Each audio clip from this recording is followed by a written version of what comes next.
हाय, मैं हूं prof man, आपका super coach for physics and chemistry. और मैं आपके लिए लेके आता हूं शॉर्ट एंड क्रिस्प वीडियोस जिनसे आप कभी भी किसी नए टॉपिक को बहुत ही कम टाइम में बहुत अच्छे से समझ सकते हैं, या किसी पुराने टॉपिक को बहुत ही कम टाइम में रिवाइज कर सकते हैं। तो लास्ट के जो लेक्चर्स, एक दो लेक्चर्स थे, उस पे हमने डिस्कस किया था न्यूटन का first law in detail and Newton का सेकंड लॉ इन डिटेल, कि उसका मैथमेटिकल एक्सप्रेशन कैसे प्रूव करते हैं, उसके क्या क्या स्टेटमेंट होते हैं, वगैरह वगैरह। आज हम बात करने जा रहे हैं डिटेल में न्यूटन के थर्ड लॉ के बारे में इस वीडियो में। तो न्यूटन का थर्ड लॉ जानने से पहले आपको एक बहुत इंपॉर्टेंट लॉ पता होना चाहिए, जिसको हम बोलते हैं law of conservation of linear momentum. ये न्यूटन के सेकंड लॉ से ही प्रूव होता है। तो सबसे पहले इसका स्टेटमेंट देख लेते हैं।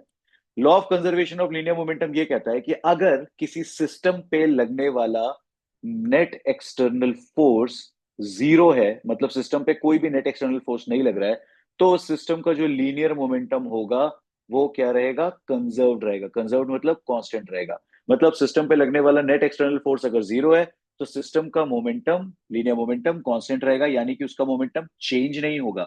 और अगर मोमेंटम चेंज नहीं होगा तो हम कह सकते हैं कि सिस्टम का इनिशियल मोमेंटम उसके फाइनल मोमेंटम के इक्वल होगा। लेकिन कब? जब सिस्टम पे लगने वाला नेट एक्सटर्नल फोर्स जीरो है। आइए इसका प्रूफ देखते हैं। न्यूटन के सेकंड लॉ से प्रूव होता है ये। न्यूटन का सेकंड लॉ क्या बोलता है? F external is equal to dp by d t.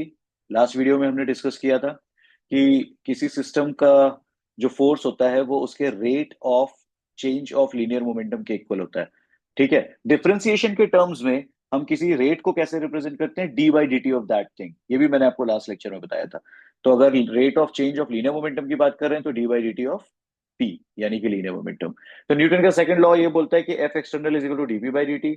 अब अगर सिस्टम पे लगने वाला नेट एक्सटर्नल फोर्स जीरो है, यानी कि एफ एक्सटर्नल जीरो है, तो हम लिख सकते हैं कि डीपी बाई डी भी क्या है? जीरो है। आपने डिफरेंशिएशन में पढ़ा हुआ है कि किस चीज का डिफरेंशिएशन जीरो होता है। आपने पढ़ा है कि एक कांस्टेंट का डिफरेंशिएशन जीरो होता है। अब यहां पर मैं पी को, यानी मोमेंटम को डिफरेंशिएट कर रहा हूं, तो मुझे जीरो मिल रहा है। इसका मतलब जो मोमेंटम ऑफ द सिस्टम है वो क्या रहेगा? कांस्टेंट, क्योंकि कांस्टेंट का डिफरेंशिएशन जीरो होता है। तो पी को डिफरेंशिएट करने पे जीरो मिल रहा है, मतलब पी क्या है? कांस्टेंट है।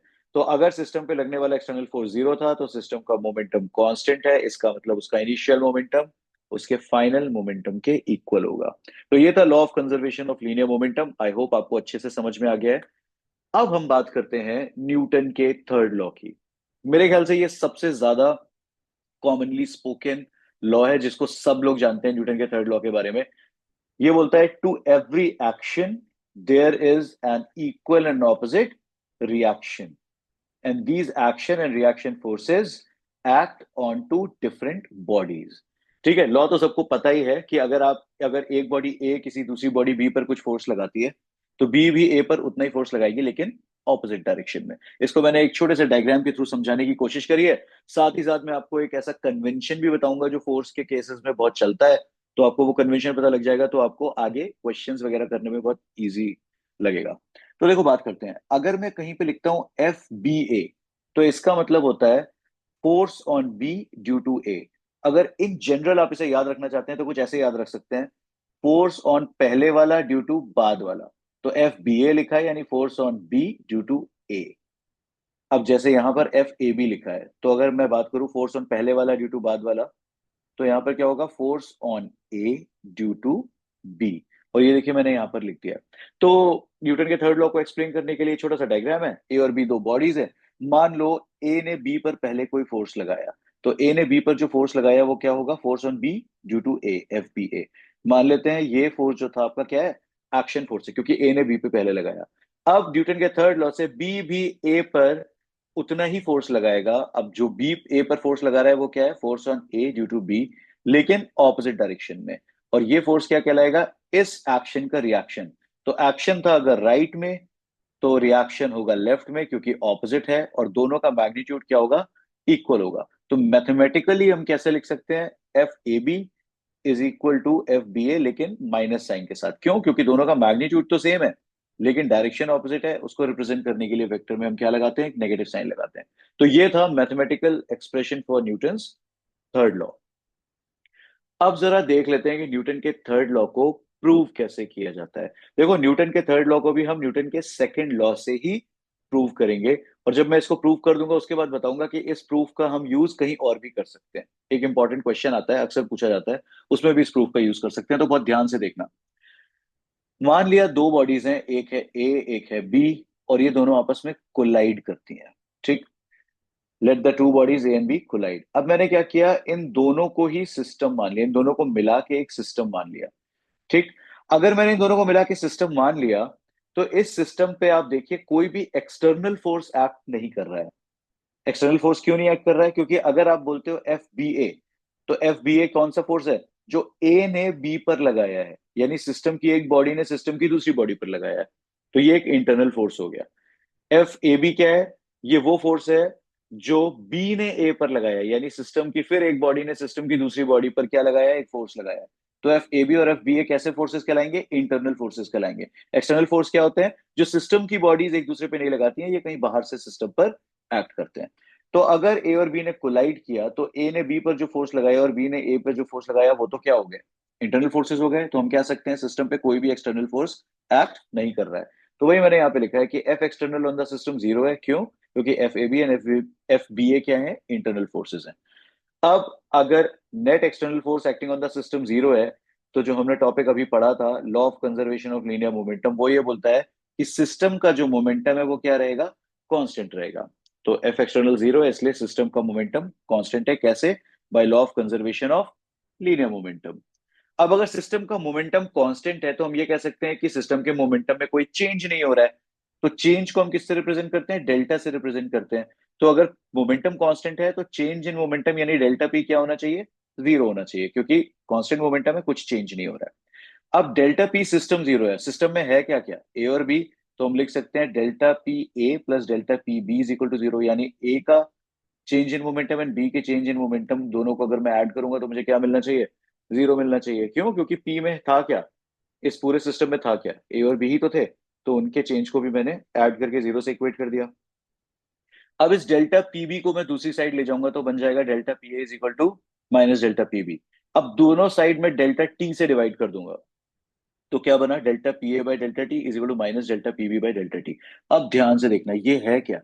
ये है rate of change of momentum of A. देखो, किसी भी चीज के रेट का मतलब क्या होता है? उसे टाइम इंटरवल से डिवाइड कर दिया। और ये क्या है? Change in momentum of A. तो ये क्या बन गया? Rate of change in momentum of A, rate of change of momentum of A. और by Newton second law, rate of change of momentum of A किसके इक्वल होता है? ए पे लगने वाले फोर्स के। तो ए पे देखो कौन सा फोर्स लग रहा है? F A B. तो इसके लिए मैं क्या लिख सकता हूँ? एफ ए बी लिख सकता हूँ। अब यहाँ पे सिमिलरली हम देखेंगे delta p B by delta t क्या है? Rate of change of momentum of B. ये बाय न्यूटन सेकंड लॉ किसके इक्वल होगा? बी पे लगने वाले फोर्स के।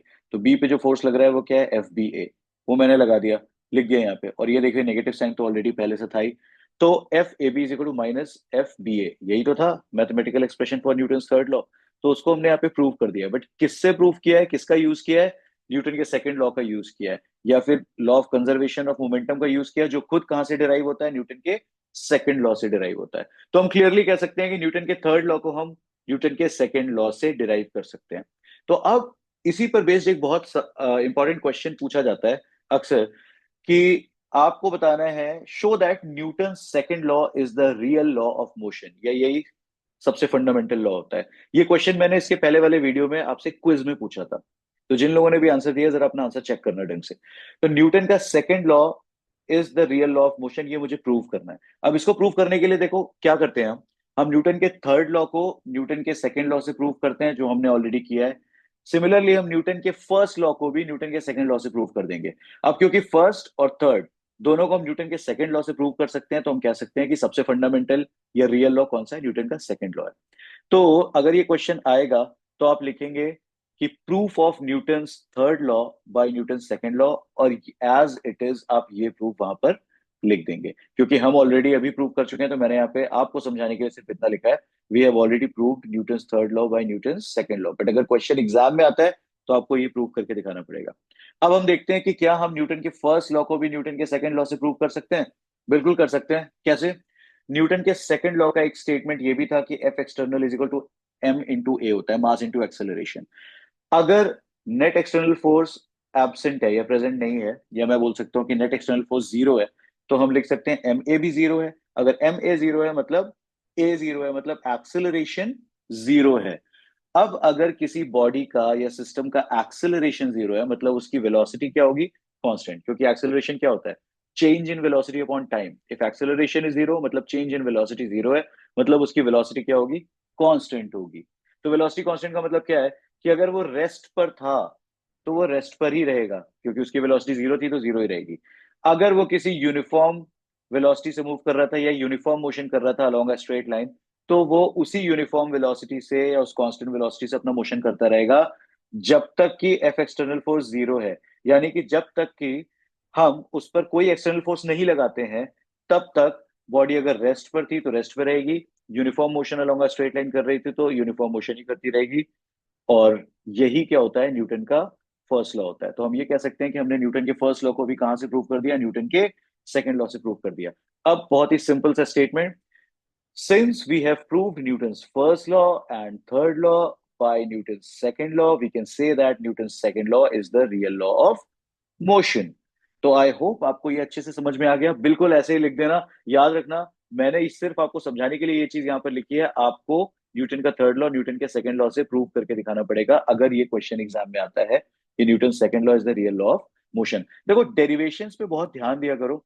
आप कॉम्पिटिटिव एग्जाम्स की प्रिपरेशन कर रहे हैं या बोर्ड्स की प्रिपरेशन कर रहे हैं, मेरे हिसाब से अगर आपको डेरिवेशन और कॉन्सेप्ट अच्छे से आते हैं तभी आप न्यूमेरिकल्स को अच्छे से कर पाएंगे। तो इसलिए मैं आपको बार बार बोलता हूँ कि वीडियो को पॉज करके प्रॉपर नोट्स बनाया करिए और हर एक डेरिवेशन को पहले समझने के बाद फिर बिना देखे लिखने की कोशिश किया करिए। और जब भी आपको रिवाइज करना है, आप in short and crisp videos का यूज कर सकते हैं अपने रिवीजन के लिए। तो आइए अब बात करते हैं आज की क्विज की।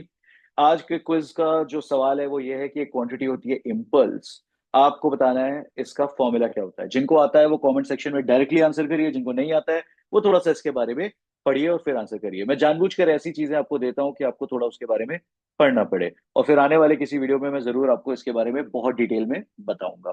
तो क्या होता है इम्पल्स का फॉर्मूला? इसके लिए ऑप्शन ए है average force into velocity, option B है average force into displacement, option C है average force into acceleration, and option D है एवरेज फोर्स इंटू टाइम। जो भी सही आंसर है इसको कमेंट सेक्शन में लिखिएगा।